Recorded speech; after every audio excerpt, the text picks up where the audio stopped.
Hello, everybody. Welcome. Welcome to this week's edition of the Art Cunningham Show. It's good to see you. And it's good that you're going to be with us for the next 30 minutes here on your favorite cable TV show. This week's edition of the show, we're going to talk about a subject that has been talked about a lot on radio, not only on local TV, but national TV as well. Cancer. That is, breast cancer. We have a survivor as our guest.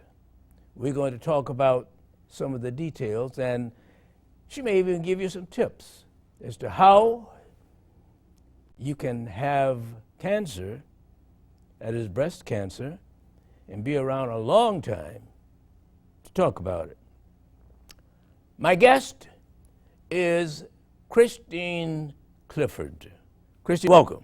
Thank you, Art. It's terrific to be back here with you. It is awful good to see you again. It has been, some 15, 16, 17 years ago that you were here. And I guess both of us were considerably younger then. A little bit younger then. Yes. So it is good to see you again and to hear about how well things have gone for you since we last got together. I understand some changes have come in your life, and we want to talk about that. But I want to have you share with our viewers as to how has it been for you over the last 16 years as a cancer survivor? Well, first of all, if I'd made it to December, I would have been a 20-year cancer survivor. 20 years. I was diagnosed in December of 1994 the first time. Mm-hmm. And how dramatic was that? Oh, gosh, that was a shocker, back 20 years ago when I was 40 years old. I had young kids. I did have a family history. My mother had been diagnosed with breast cancer at the age of 38.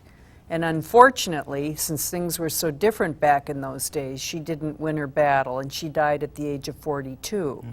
So when I was diagnosed at 40, of course, my first reaction was, oh my gosh, I'm going to die, like my mother did. Well, did the diagnosis surprise you? Oh, absolutely, mm-hmm. Yes. Mm-hmm. Even though I had a family history, you're never prepared for it. But I have to tell you, these 20 years have been terrific. Mm-hmm. My goal when I was diagnosed 20 years ago was to see my two boys, who were 10 and 8, graduate from high school, something my mother didn't get to experience. And I've not only seen them graduate from high school, I've seen them both graduate from college, and I've seen them both gainfully employed. Mm. And so now, of course, my bargain is to see some grandchildren one of these days, which may take a number of years. Well, listen, you, before you were diagnosed with breast cancer, you were wheeling and dealing in the corporate world. You were doing some interesting things. Let's talk about that for a moment. And the reason I want you to mention that is that I just hope that our viewers will understand that we can't always control what happens to us physically, but it doesn't have to take control of our lives.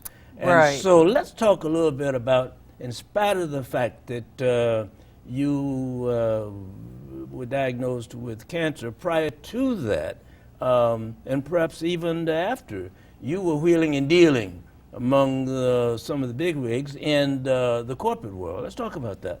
Well, for 20 years, I was Senior Executive Vice President of an international marketing company out of New York City, mm-hmm. The SPAR Group, and I managed companies like Toys R Us, Kmart, Target, also AT&T, Revlon, Mattel Toys, Procter & Gamble, and had a huge career going on for myself when I was diagnosed with cancer. I kept that career going for a little while, but in the midst of my diagnosis, I realized that I really did want to make a change in my life, that my travel for that business and that company had taken an enormous toll on the time I'd been able to spend with my boys, who were 10 and 8, at that time. So I kind of brainstormed, what could I do to start a business and still make money and support my family. Now, But were you married? I was at the time? married, Okay. yes, happily married at the time, and still make money, but be able to be home when the kids got home from school.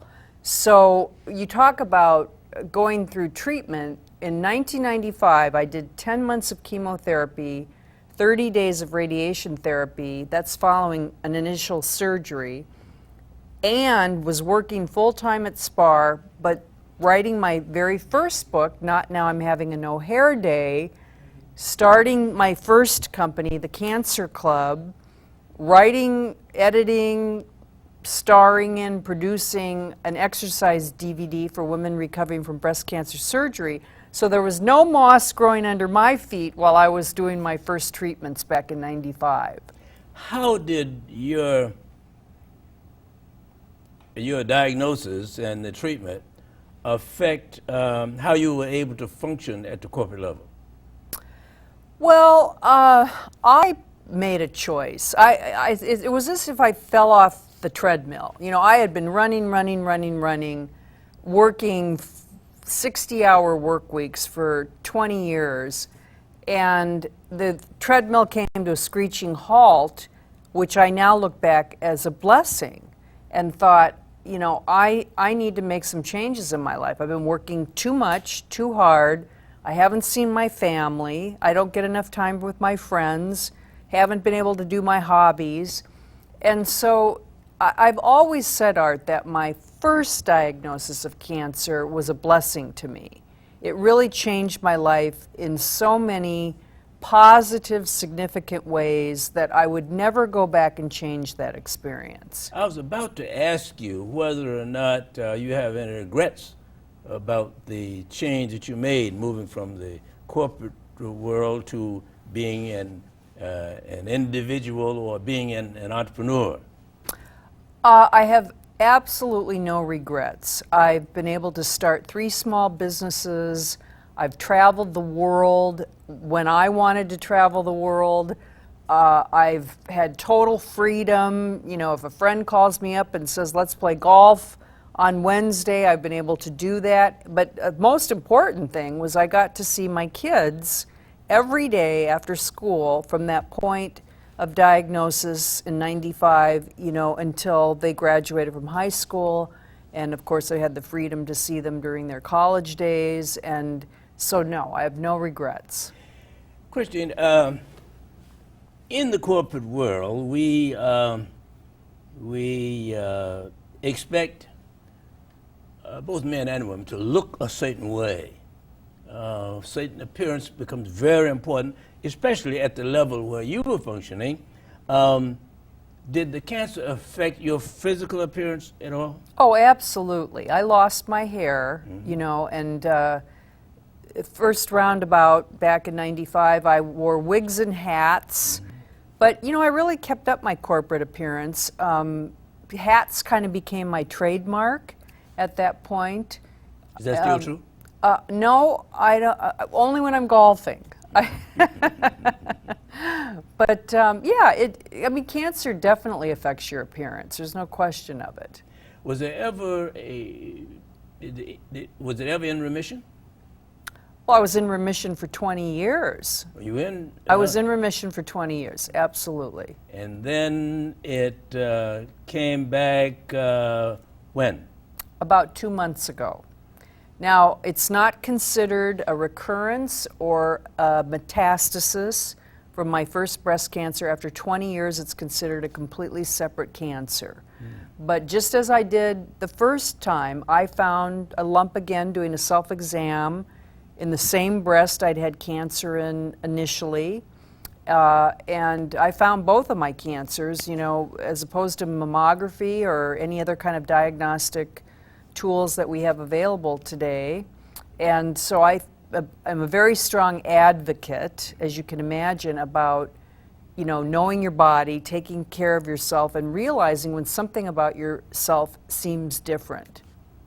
Well, we talk about it all the time, but this is another opportunity for you to say to women out there that they should do what regularly in order to protect themselves against or early notification of whatever might be going on with their bodies?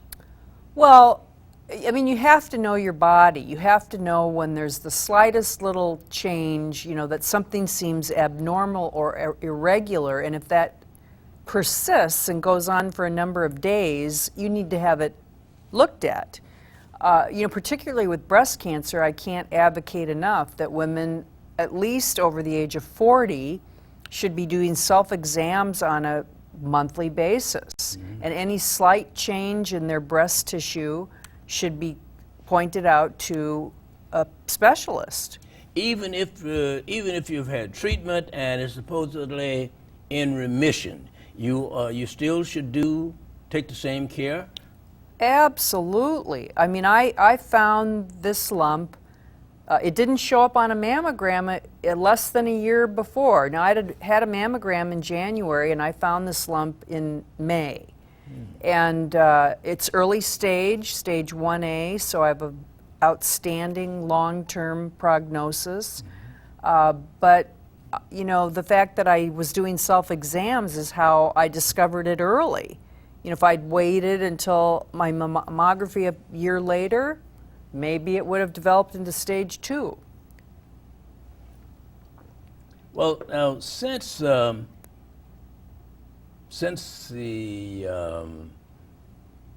went into remission, you even went through at least one divorce or 2 divorces.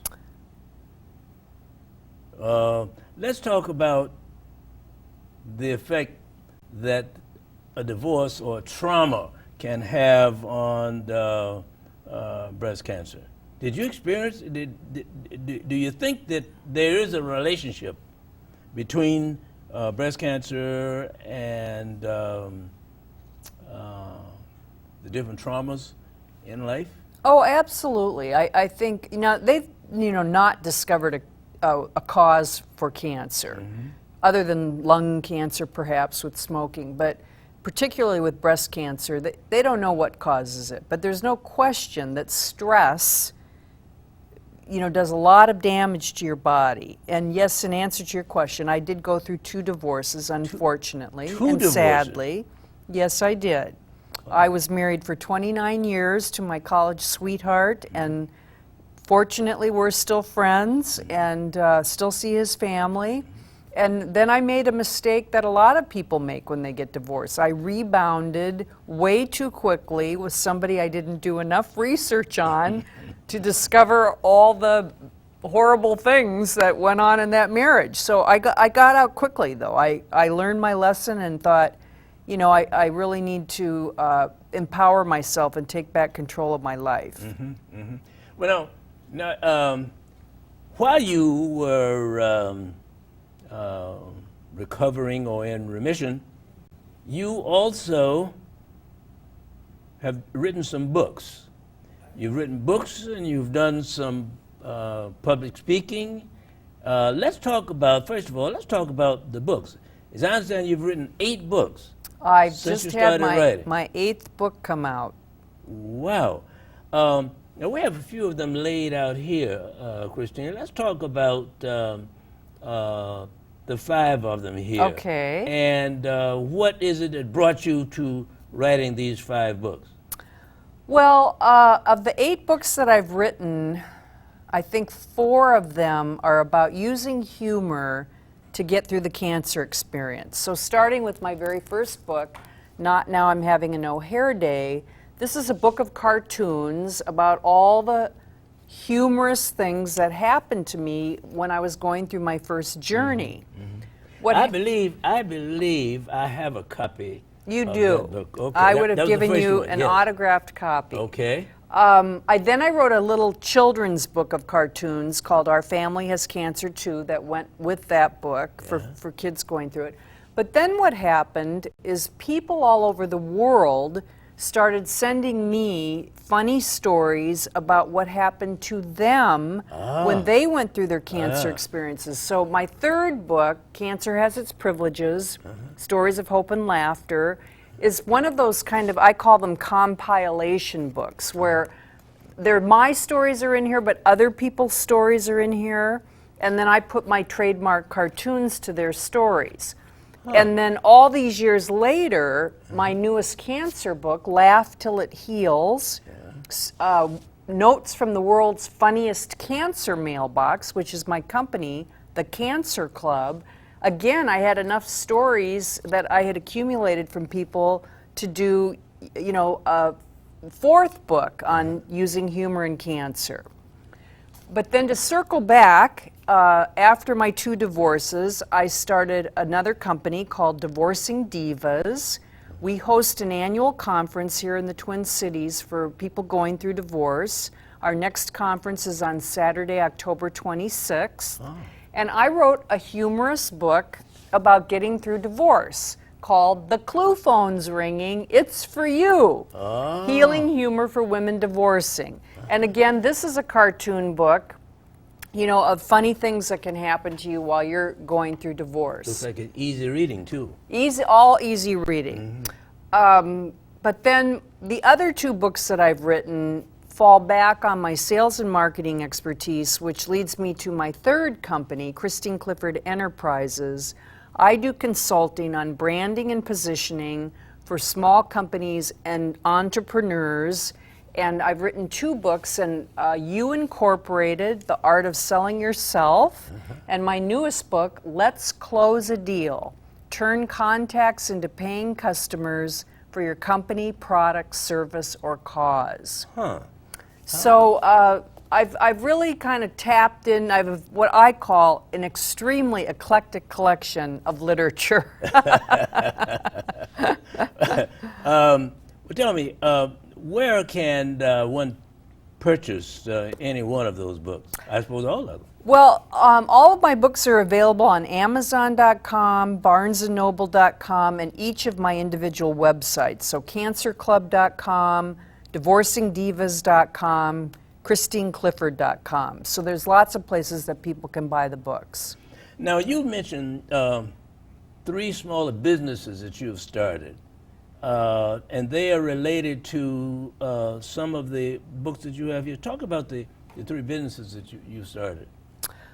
Well, the Cancer Club markets what I call humorous and helpful products for people with cancer. So the focus of the company is helping people that are going through the cancer experience find some humor in their situation, because it's an awful situation. I mean, as I sit here talking to you, I'm as bald as a billiard, wearing a wig, going for my 3rd chemotherapy treatment tomorrow. It's a horrible experience. But I also know that it feels far better to laugh than to cry. I've learned that 20 years ago. I've maintained that sense of adventure and hilarity, for 20 years of trying to find something every day to make me laugh. It certainly helped me when I was going through 2 very painful divorces, and it helps me in my business contacts as well, to have a great sense of humor. So Divorcing Divas was created to help people see that they can find life, and a good life, after going through a divorce. So many of us feel like when we go through adversity, our lives will never be the same. And my philosophy has always been, your life's going to be better because you've faced that adversity, you've gone through it, and now you have the freedom to do anything you've ever wanted to do. And so, that's kind of the basis of those companies. And my marketing consulting company, I absolutely love helping companies find a better way to market and position themselves. And I've really gotten a lot of enjoyment out of that. I work with a lot of speakers and authors. I want to come back and talk about that, but I want to remind our viewers that I'm chatting with Christine Clifford, who is a cancer survivor, and we were talking about her businesses, the books that she has written, as well as how to get through the ordeal of having cancer, particularly cancer of the breast.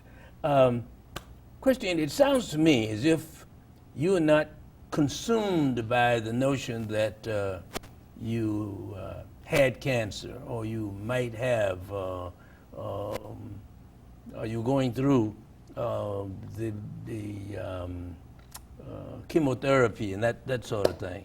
It seems to me that you've moved away from it rather than being consumed by it. Well, absolutely. I mean, my days are full. You know, I'm going to leave this taping of the show tonight and go on my 4-mile walk around the lakes tonight. I am still exercising. I'm still having client meetings and going out and speaking and traveling. And, you know, my life is as full as it was 2 months ago before I found out I had cancer. I just have the major inconvenience of having to go for these treatments, possibly having a few days where I don't feel 100%, and of course dealing with the no hair days. Mm-hmm. But, you know, in general, Art, I really feel blessed. I have had 20 years, knock on wood, mm-hmm. of fabulous health. Amazing things have happened to me in those years. I've started 3 companies. I've spoken in 12 foreign countries. I've started, you know, 3 businesses. I mean, it just, everything. It just would have been beyond my wildest expectations. Catherine, can you compare the feeling that you had the first time you realized that you had breast cancer with the more recent experience of your maybe you have cancer and you need to take treatment? Are the feelings similar? Were there any moments of depression that may have come to you at either time? Well, first of all, the answer is yes. There was depression in both cases. Lots of tears. Mm-hmm. I think the second time I was far more devastated. I felt like I'd been through it once and had been doing all the right things, and lo and behold, I have it again. So I think I took the second diagnosis a little bit harder. Mm-hmm. However, I got over that feeling quicker because I already knew who my doctors were going to be. I had the same surgeon who operated on me 20 years ago, did my surgery 7 weeks ago. Same oncologist, you know, same, you know, support system. So I didn't have to do all the research and all the things that were involved with the first diagnosis. I also had myself as a role model.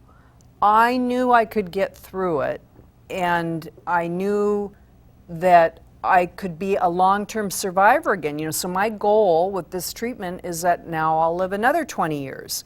And by then I'll be in my 80s. So, you know, that'll be a good thing, just like you. You're my role model. So, yeah, it's devastating. Trust me, I didn't start laughing. I was crying. But the day, I will say this, the day I got the phone call that I had cancer this time, I was driving down to Winona, Minnesota to give a speech to 200 cancer patients. And that night I got on the stage, and it took every effort I had to deliver a speech that was inspiring and hopeful to those cancer patients. I never let on that I had learned I had cancer, and I honestly think it was one of the best speeches I ever delivered in my life. And you know, I feel like a divine power came down and gave me the energy and inspiration to give that speech, but it wasn't easy. Wasn't easy. How about family support now as compared to then? Although your boys were quite small then, but how about other family support that you have now in comparison to the family support you had then? Well, I mean, first of all, my boys, who were 10 and 8 then and are 29 and 26 now, are in a far better position to support me because they're older, they can do things for me. You know, when they were 10 and 8, I had to do everything for them. I had to continue to do things for them. They also both have significant others who are extremely important in my life and very supportive. I have a very, very supportive boyfriend myself, who's a retired neurosurgeon who lost his wife to breast cancer back in 2007, so he's been extremely supportive. And friends, you know, I learned 20 years ago, come and go. You certainly learn when you go through adversity who your friends are, and you learn who your friends aren't. And many of those friends that supported me 20 years ago are still my best friends and active in my life today. But I've got a lot of new friends and, you know, new clients, and so my support system is outstanding. Christine, as we begin to move toward the end of the show, now in 2010, you were voted one of the top 5 speakers on certain kind of health issues. Was that cancer-related issues that you were so recognized for? Well, again, my platform is using humor to get through life's adversities. So it doesn't have to be cancer. I have a brother who's a 20-year kidney transplant survivor. I have a family member who's suffered from bipolar. I have, you know, every person in my family's had some kind of health issues. So my platform is more about using humor, and that's really, you know, kind of what I got recognized for. And you still do a lot of public speaking. I do, yes. And you're available for at an invitation. Absolutely, and I speak on sales and marketing, and you know, lots of different topics. So, and also, in addition to those, you also speak on surviving the cancer diagnosis. Absolutely. It's probably my passion is speaking about that. All right. Well, Christian, it's certainly good to see you after 16 years. Thank you. I'm glad that life is being so good to you. Thank you. Well, there you have it, Twin Cities. Catherine Clifford has been my guest, talking about surviving cancer. Well, that's it. That's all for this week's edition of the Art Cunningham Show. I suggest that you try and make yourself necessary in somebody's life. Bye-bye. Until next time.